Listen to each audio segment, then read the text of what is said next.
بسم اللہ الرحمن الرحیم۔ السلام علیکم پیارے طالب علموں، امید ہے آپ سب خیریت سے ہوں گے۔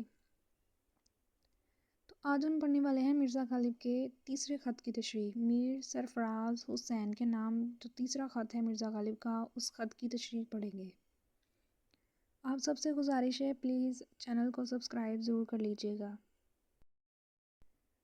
سب سے پہلے خط کی پڑھائی کریں گے، اس کے بعد مشکل الفاظ کے معنی دیکھیں گے، اس کے بعد خط کی تشریح کی جانب بڑھیں گے۔ تو چلیے شروع کرتے ہیں۔ خط نمبر 3 بنام میر سرفراز حسین۔ نور چشم راحت جہاں میر سرفراز حسین۔ جیتے رہو اور خوش رہو، تمہاری دستخط خط نے میرے ساتھ وہ کیا جو بوئے پیراہن نے یعقوب کے ساتھ کیا تھا۔ میاں یہ ہم تم بوڑھے نہیں ہیں یا جوان ہیں، توانا ہیں یا ناتواں ہیں، بڑے بیش قیمت ہیں یعنی بہرحال غنیمت ہیں۔ کوئی جلا بھنا کہتا ہے یادگار زمانہ ہے ہم لوگ، یاد رکھنا فسانہ ہے ہم لوگ۔ وہی بالا خانہ ہے اور وہی میں ہوں، سیڑھیوں پر نظر ہے کہ وہ میر مہدی آئے، وہ میر سرفراز صاحب آئے، وہ یوسف مرزا آئے، وہ میرن آئے، وہ یوسف علی خاں آئے۔ مرے ہوں کا نام نہیں لیتا، بچھڑے ہوں میں سے کچھ گنے ہیں۔ اللہ اللہ اللہ، ہزاروں کا میں ماتم دار ہوں، میں مروں گا تو مجھ کو کون روئے گا۔ سنو غالب، رونا پیٹنا کیا، کچھ اختلاط کی باتیں کرو، کہو میر سرفراز حسین سے کہ یہ خط میر مہدی کو پڑھواؤ اور میرن صاحب کو بلاؤ۔ کل شام کو یا پرسوں شام کو میر اشرف علی صاحب میرے پاس آئے تھے، کہتے تھے کہ کل یا پرسوں کو پانی پت جاؤں گا۔ میں نے ان کی زبانی کچھ پیام میرن صاحب کو بھیجا ہے، اگر بھول نہ جائیں گے پہنچائیں گے۔ خلاصہ اس کا یہ ہے کہ صاحب ابن نہیں ہے نہ ہو، غلام اشرف نہیں ہے نہ ہو، اگر منظور کیجئے تو میں صوفی ہوں، ہمہ اوست قدم بھرتا ہوں بموجب مصرع کے، دل بدست آور کے حج اکبر است۔ تم سے کب انکار کرتا ہوں، اگر مرزا گوہر کی جگہ مانو تو خوش، اگر غلام اشرف جانو تو راضی۔ رات کو اپنے گھر میں باتیں بناؤ، دن کو مجھ سے جی بہلاؤ، قصہ مختصر آؤ اور جلد آؤ۔ سید الور کا جو حال لکھتے ہو وہ سچ ہے، راجپوت سپاہی ایسا ہی کچھ کرتے ہیں، مگر مہاراجہ مسلمانوں کا دم بھرتے ہیں۔ تم اس جرگے سے جدا ہو، تم کو اندیشہ کیا؟ میر قربان علی صاحب جیسا لکھیں ویسا کرو۔ میر مہدی صاحب سارا خط پڑھ کر کہیں گے مجھ کو دعا بھی نہ لکھی۔ بھائی میری دعا پہنچے۔ میر نصیر الدین ایک دن میرے ہاں آئے تھے، اب میں نہیں جانتا یہاں ہے یا وہاں، وہاں ہوں تو دعا کہنا۔ میر صاحب کے نام تو اچھا تو اتنا کچھ پیام ہے، دعا سلام کی حاجت کیا؟ دیکھو ہم اپنا نام نہیں لکھتے، بھلا دیکھیں تو صحیح، تم جان جاتے ہو کہ یہ خط کس کا ہے۔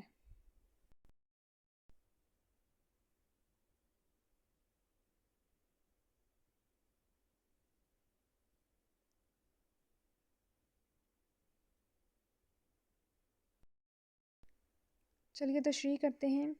مرزا غالب کے خطوط کی ممتاز ترین خصوصیت بے تکلفی اور سادگی ہے کہ جو وہ لکھتے ہیں اور کہتے ہیں بے تکلف اور بے ساختہ لکھتے اور کہتے۔ ان کے خطوط کا مطالعہ کرتے وقت شاید ہی کہیں یہ احساس ہو کہ الفاظ کے انتخاب یا مطالب کی جستجو میں انہیں کاوش کرنا پڑی۔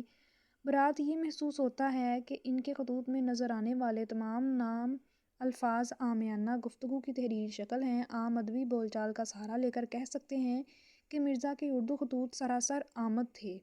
میر سرفراز حسین میر مہدی حسین مجروح کے بھائی تھے۔ مجروح کے نام اکثر خطوط میں میر سرفراز حسین کا ذکر ضرور ملتا ہے۔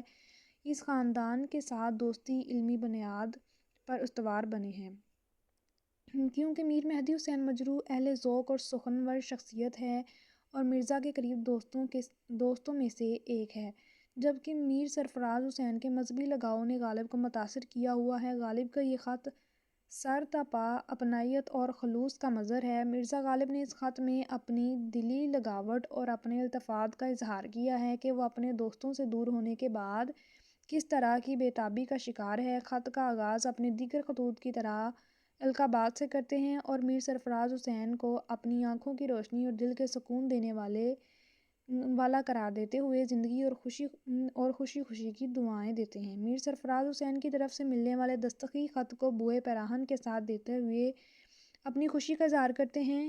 یہاں اس تلمیحاتی تشبیہ کی تفصیل دینا ضروری ہے تاکہ بات مزید واضح ہو سکے۔ اللہ کے پیغمبر حضرت یعقوب اپنے بیٹے کی جدائی میں رو رو کر جب اپنی آنکھوں کی بینائی کھو چکے تھے تو حضرت یوسف کا مبارک قمیض ان کی بے نور آنکھوں پر ڈالا گیا جس سے ان کی آنکھیں پر نور ہو گئیں۔ غالب نے اسی لیے یہاں میر سرفراز حسین کے خط کو اپنی آنکھوں کے لیے روشنی کا ذریعہ قرار دیا ہے۔ مزید غالب اپنی ذات کے اعتماد کا اظہار کرتے ہوئے کہتے ہیں کہ اگرچہ کہ ہم بوڑھے ہو چکے ہیں اور کمزور بھی، لیکن ہم بہت زیادہ قیمتی ہیں اور اللہ تعالیٰ کی طرف سے ملنے والے انعامات ہیں۔ معاشرہ ہماری قدر نہ بھی کرے لیکن ہمارا وجود کسی یادگار سے کم نہیں ہے، ہم قابل فراموش قصہ نہیں ہیں، بلکہ ہم اس کہانی کی طرح کے لوگ ہیں جسے کبھی نہیں بھلایا جا سکتا۔ غالب اپنے کئی خطوط میں اپنے کرائے کے مکان کا تذکرہ کر چکے ہیں کہ جس سے ہندوستان کے سب سے بڑے شاعر کی ذاتی زندگی پر حوادث زمانہ کے اثرات نمایاں نظر آتے ہیں۔ آگے جو کوٹیشن ہے اس کو آپ کاٹ دیجیے گا، اتنی ضروری نہیں ہے۔ میر سرفراز حسین کو بتاتے ہیں کہ وہی بلا خانہ ہے اور وہی میں ہوں۔ یہاں میر سرفراز کو زیادہ تفصیل نہ دینے کی ایک وجہ یہ بھی ہے کہ غالب کے دوست اس کے حالات سے بخوبی آگاہ تھے۔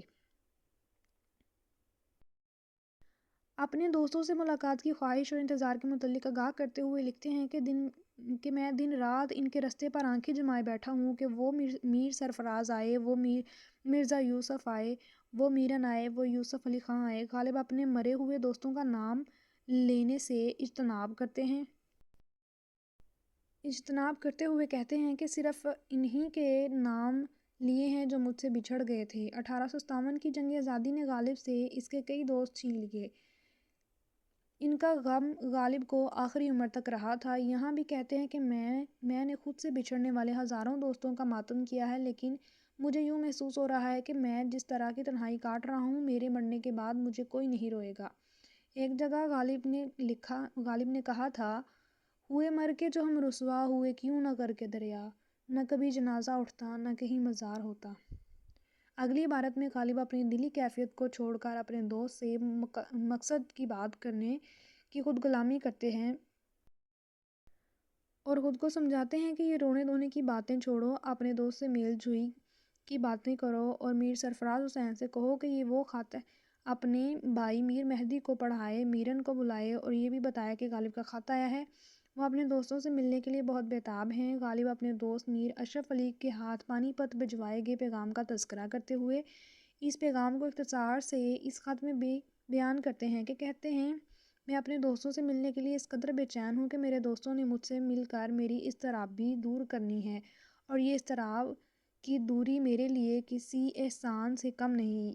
وہ یہاں مولانا روم کا ایک مصرع اپنی کیفیت کے اظہار کے لیے استعمال کرتے ہیں کہ دل بدست آور کے حج اکبر است۔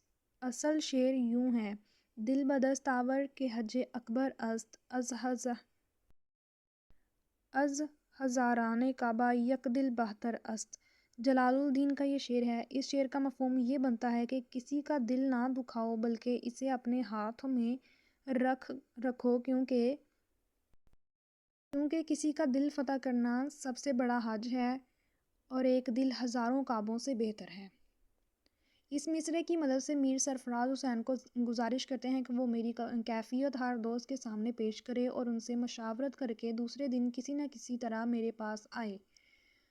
غدر کے فسادات میں ہندو مسلم فسادات کی وجہ سے ہندوؤں کی ایک ذات راجپوتوں کی طرف سے الور کے سیدوں کے ساتھ ہونے والی کسی ناانصافی پر افسوس کا اظہار کرتے ہوئے کہتے ہیں کہ وہ ایسا ہی کرتے ہیں، صرف مہاراجہ مسلمانوں پر بھروسہ کرتے ہیں۔ مشکل حالات کی بے ثباتی کا یقین دلاتے ہوئے وہ کہتے ہیں کہ یہ دن گزر جائیں گے۔ میر سرفراز کو الور میں وکالت کا عہدہ رکھنے والے خوش مزاج اور ذہین انسان میر قربان علی کی ہدایت پر عمل کرنے کا دوستانہ مشورہ دیتے ہیں۔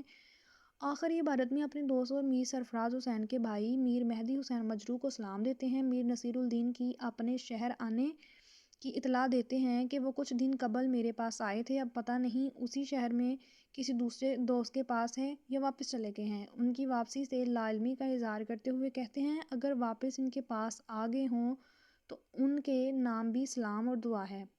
آخر میں غالب اپنے اور میر مہدی و میر سرفراز دونوں بھائیوں کے مشترک دوست میرزا صاحب، جن کا اصل نام میر افضل علی تھا، کے لیے اپنے خاص دلی لگاؤ کا اظہار کرتے ہیں اور کہتے ہیں ان کے لیے کسی دعا یا سلام کی حاجت نہیں ہے۔ میں اپنے خط کے آخر میں اپنا نام بھی نہیں لکھ رہا۔ جناب میرن اگر یہ بے نام خط دیکھ کر اور پڑھ کر اندازہ لگا لیں کہ یہ خط کس کا لکھا ہوا ہے تو یہ اندازہ ہم دونوں کی باہمی انسیت اور چاہت کی مثال ہوگا۔ اور یہاں پر میاں سرفراز حسین کا تھوڑا سا تعارف بیان کیا گیا ہے۔ میاں سرفراز حسین غالب کے عزیز ترین شاگرد اور دوست میر مہدی حسین مجروح کے بھائی تھے۔ مجروح کے نام غالب کے اکثر خطوط میں ان کا ذکر مذہبی لگاؤ کی وجہ سے شوخی کے ساتھ ملتا ہے۔ ان دونوں بھائیوں کے ایک دوست میرن صاحب تھے جن کا اصل نام میر افضل علی تھا۔ غالب پر لکھی جانے والی بعض کتب میں میر افضل علی عرف میرن کو میر مہدی حسین مجروح اور میاں سرفراز حسین کا بھائی بھی بتایا گیا ہے۔ میاں سرفراز حسین کو غالب مجتہد العلماء کہہ کر پکارتے تھے۔ دعاؤں میں یاد رکھیے گا۔ اللہ حافظ۔